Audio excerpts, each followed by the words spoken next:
সমস্ত দুশ্চিন্তা দূর করে দেবেন আল্লাহ, কিন্তু যে ব্যক্তি এই দুনিয়ার জীবনকে তার দুশ্চিন্তা বানালো, সে মরুক কিংবা বাঁচুক, সে আল্লাহর গজবে পড়বে। আসুন আমরা বাদি আল হাম, চিন্তা ও দুশ্চিন্তার উপত্যকা নিয়ে কথা বলি, যেটা হলো ভবিষ্যতের চিন্তা, ফিউচারের টেনশন। এ ব্যাপারে আমি আলাদা করে কিছু বলেছি।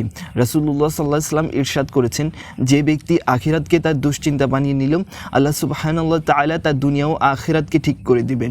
সে যত সমস্যার সম্মুখীন হোক না কেন, যত রকমের দুশ্চিন্তায় আসুক না কেন, আল্লাহ তা দূর করে দেবেন।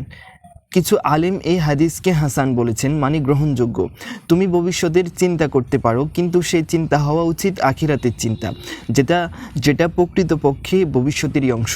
আর যদি তুমি আখিরাতের ফিকির করো, তাহলে আল্লাহ তাআলা তোমাকে দুনিয়া ও আখিরাতের সব দুশ্চিন্তা থেকে মুক্ত করে দিবেন। কিন্তু যদি তুমি শুধু দুনিয়ার চিন্তা করো, তুমি যদি টেনশন নাও, যে উপত্যকায় গিয়ে মরো না কেন, তোমার কপালে থাকবে সেই টেনশন।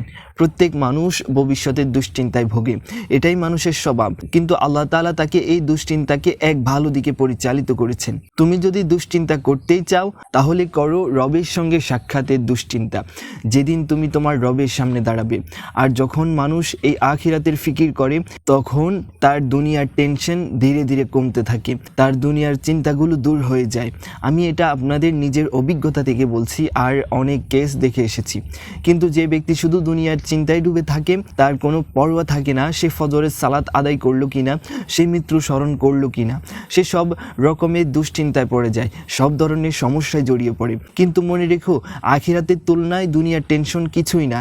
আসল ব্যাপার হচ্ছে তুমি সব সময় দুনিয়ার ফিকির করো, সেটাকেই তোমার প্রধান দুশ্চিন্তা বানাও। কিন্তু যে শুধু দুনিয়ার টেনশন নিয়ে বাঁচে, আল্লাহর কাছে তার কোনো মূল্য নেই।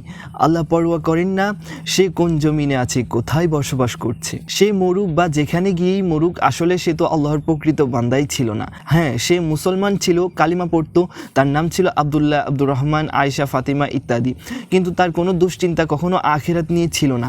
সে যদি আখিরাত নিয়ে চিন্তা না করে, তাহলে দুনিয়ার দুশ্চিন্তায় তাকে গ্রাস করবে। কারণ আল্লাহর ওয়াদা হলো, যে ব্যক্তি আখিরাতের ফিকির করে, আল্লাহ তার দুনিয়া ও আখিরাতের সব দুশ্চিন্তা দূর করে দেবেন। এভাবেই প্রমাণিত হয়, আল্লাহু আকবার, আল্লাহ দুনিয়া ও আখিরাতের তত্ত্বাবধায়ক। তাহলে আমরা যদি জ্ঞান অর্জন করি, সেটা শুধু আখিরাতের ফিকির নিয়েই হোক, কারণ এটা সবচেয়ে গুরুত্বপূর্ণ বিষয়।